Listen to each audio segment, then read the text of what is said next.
Good afternoon, Jets Nation. Welcome to the Jets Show, and today we're going to be talking about drafting a receiver in the first round. So let's go ahead and talk about it.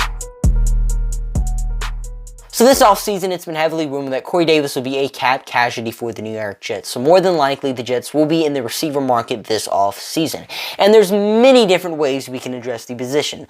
There's a pretty solid free agent wide receiver class filled with some pretty solid wide receiver number 2. Some names I like: Juju Smith-Schuster, although I doubt he leaves the Chiefs; Allen Lazard, Jacoby Myers, and Darius Slayton.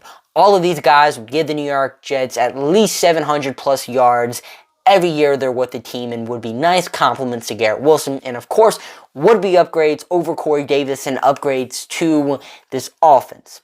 Or the New York Jets could shoot big and draft a receiver in the first round with the 13th pick. Now, when Mel Kiper had the New York Jets selecting Jackson Smith-Njigba at pick 13 a few weeks back, or maybe even 1 week ago, I was like, Mel Kiper, you're stupid, you're an idiot. Why do you have the New York Jets taking a receiver? Offensive tackle is a much bigger need. And I've been an advocate for the New York Jets selecting an offensive tackle at the 13th pick all off season long.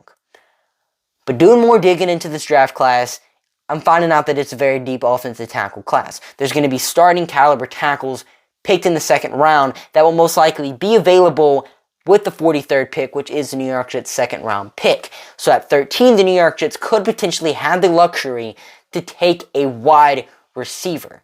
And may I remind you, over-investing at wide receiver is something that always pays off. I can give you 3 examples in the past year that have just worked out awesome.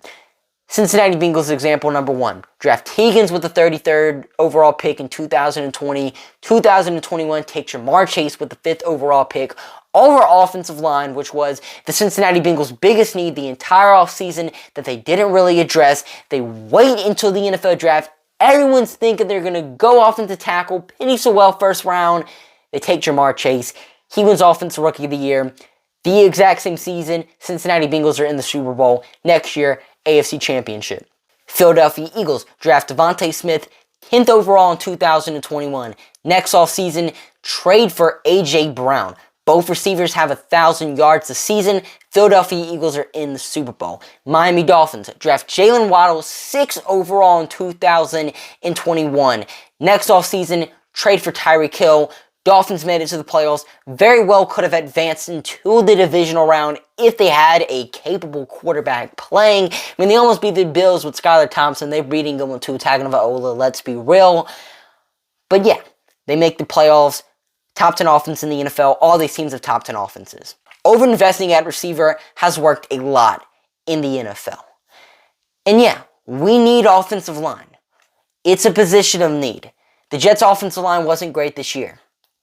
But just imagine how good the Jets' offense would be if we had an Aaron Rodgers, a Derek Carr quarterback, Breece Hall running back, Garrett Wilson, a first-round receiver in this year's draft at the 2, Elijah Moore in the slot, our 2 tight ends, and the defense the New York Jets have.